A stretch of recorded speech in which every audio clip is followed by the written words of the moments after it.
वरहमतुल्लाहि वबरकातुहू। मैं उम्मीद करता हूँ कि आप सब खैरियत से होंगे। जैसा कि हमने बीकॉम पार्ट 2 का चैप्टर नंबर 5 स्टार्ट किया कॉस्ट अकाउंटिंग से, तो आज हम करने जा रहे हैं क्वेश्चन 5.18। तो इसमें हमें मटेरियल दिया गया, ओपनिंग एंड क्लोजिंग मटेरियल दिया गया, ठीक है। उसके बाद मटेरियल इन्वेंट्री इंक्रीज बताया गया, 3400 से इंक्रीज़ हुई है, ठीक है। मटेरियल परचेज़ के बारे में बताया गया है, 3,90,000 का मटेरियल परचेज़ किया है, ठीक है। उसके बाद एफ ओ एच अप्लाइड जो है वो 80% ऑफ डायरेक्ट लेबर कॉस्ट लेनी है, और cost of material use 40% of the current manufacturing cost. Number of unit में सोल्ड है आपके 2000, और एक्चुअल फैक्ट्री ओवरहेड कॉस्ट है 2,42,000, ठीक है। फर्स्ट वन है जी, calculate the number of unit manufacturing during the year. Requirement number 1 है हमारे पास। तो इसके लिए हमारे पास यूनिट सोल्ड है। सबसे पहले यूनिट सोल्ड है हमारे पास 2000, ठीक है। और finish goods at the end है हमारे पास, फिनिश गुड्स का बैलेंस है जी 700 यूनिट्स। तो इन दोनों को ऐड करेंगे तो ये हमारे पास आ जाएगा, टोटल यूनिट्स आ जाएंगे अवेलेबल फॉर सेल।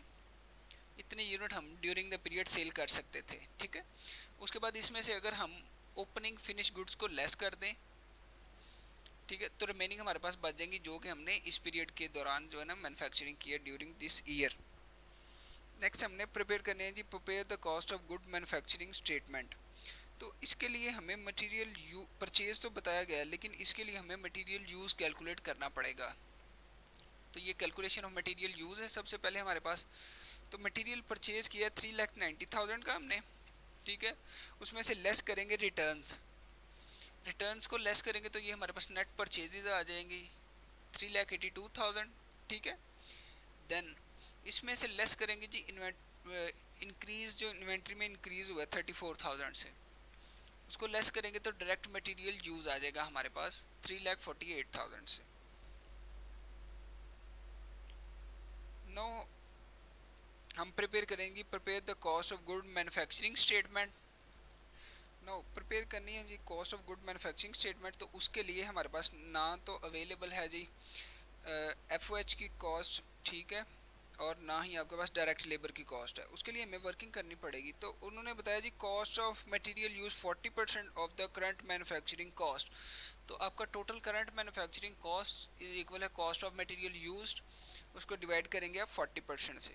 तो मटेरियल यूज आपका आया है 3,48,000, ठीक है, जो हमने सपोर्टिंग कैलकुलेशन में कैलकुलेट किया है मटेरियल यूज। तो उसको डिवाइड करेंगे 40%, तो ये 8,70,000 आ जाएगा हमारे पास। नेक्स्ट टोटल कन्वर्जन कॉस्ट, ये हमारे पास आ गई मटेरियल की कॉस्ट, टोटल कॉस्ट आ गई करंट मैन्युफैक्चरिंग कॉस्ट 8,70,000। अरे इसमें से अगर हम 3,48,000 जो हमारी मटेरियल की कॉस्ट है उसको माइनस कर दे तो हमारे पास टोटल कन्वर्जन कॉस्ट आ जाएगी, जो कि हमारी टू चीज़ों का मिक्सचर होता है, जिसमें एक हमारी होती है डायरेक्ट लेबर और दूसरा एफ का पोर्शन। और क्वेश्चन में उसने बताया कि जी आपका जो आएगी टोटल कॉस्ट, उसका 80% जो है ना वो डायरेक्ट लेबर को आप चार्ज करेंगे। तो दैट्स मीन कि 80% इस कॉस्ट का 80% आपके एफ है और 100% आपकी डायरेक्ट लेबर है, ठीक है। इन दोनों को कैलकुलेट करेंगे तो 5,22,000 को मल्टीप्लाई करेंगे आप 100 से डायरेक्ट लेबर की कैलकुलेशन के लिए, और डिवाइड कर देंगे 180 से, तो आपका 2,90,000। और सेम इसी तरह 5,22,000 को मल्टीप्लाई करेंगे आप 80 से और डिवाइड कर देंगे 180 से, तो ये आपके पास 2,32,000 आपकी कॉस्ट आ जाएगी एफ की। नो सबसे पहले आ गया हमारे पास ये मटेरियल यूज़, जो कि हमने कैलकुलेट किया था सपोर्टिंग कैलकुलेशन में 3,48,000, ठीक है। डायरेक्ट लेबर हमने वर्किंग वन में कैलकुलेट किया 2,90,000, और एफ हमने कैलकुलेट किए हैं 2,32,000। इन तीनों का टोटल करेंगे तो ये हमारे पास टोटल फैक्ट्री की कॉस्ट आ जाएगी 8,70,000। Now opening work in process, opening work in process में हमारे पास 20,900 से वर्क मटेरियल इन प्रोसेस है, लेबर इन प्रोसेस 11,500 से है, और एफ हमारे पास 7,200 से है। तो इन तीनों को ऐड करेंगे तो ये हमारे पास आ जाएगा जी 39,600। 8,70,000 में 39,600 को ऐड किया तो ये हमारे पास cost of available for manufacturing आ गई 9,96,000। इसमें से लेस करेंगे क्लोजिंग वर्क इन प्रोसेस, जिसमें मटेरियल इन प्रोसेस 15,400 से है, ठीक है। नेक्स्ट हमारे पास लेबर इन प्रोसेस है हमारे पास 10,200 से, और लास्ट में हमारे पास है फिनिश FOH इन प्रोसेस हैं जी 4000 से। तो ये टोटल आ गया हमारे पास 29,600। इसको लेस करेंगे 9,96,100 से, तो ये हमारे पास cost of goods manufacturing at normal आ जाएगी 8,80,000। नेक्स्ट रिक्वायरमेंट नंबर सी है जी, calculate cost per unit manufacturing during the year. तो इसके लिए cost per unit manufacturing during the year calculate करने के लिए आप अपनी CGS को डिवाइड करेंगे number of unit manufacturing during the year.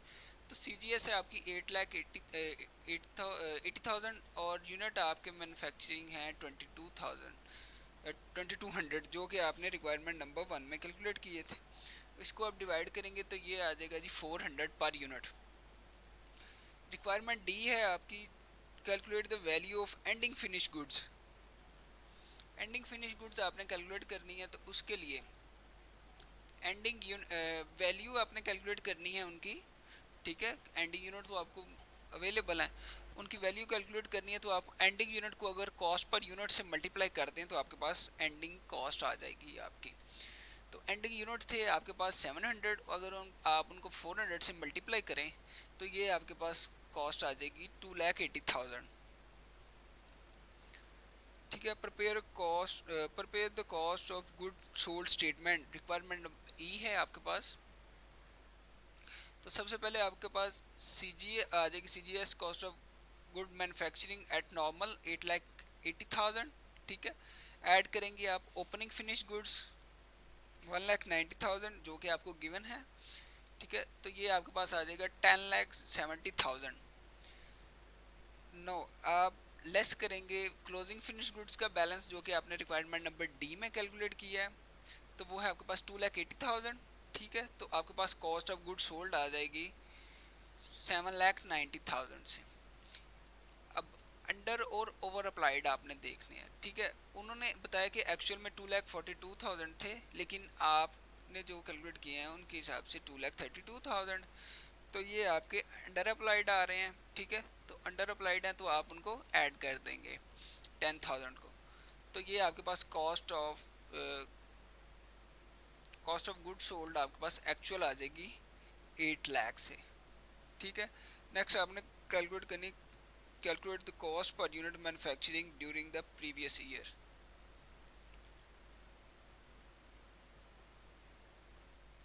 No, the requirement F है हमारे पास, calculate the cost per unit manufacturing during the previous year. तो प्रीवियस ईयर की कैलकुलेट करनी है, तो इसके लिए अगर हम जो प्रीवियस ईयर के हमारे पास दी बिगनिंग इन्वेंट्री थी फिनिश गुड्स की, उसकी अमाउंट को अगर हम डिवाइड कर देंगे उसी पीरियड के यूनिट के साथ, तो हमारे पास उस पीरियड की कॉस्ट आ जाएगी। ठीक है जी।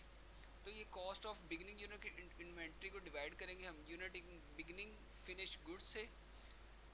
ठीक है। तो 500 यूनिट थे हमारे पास और 1,90,000 उनकी कॉस्ट थी, तो ये हमारे पास आ जाएगी 380 पर यूनिट कॉस्ट।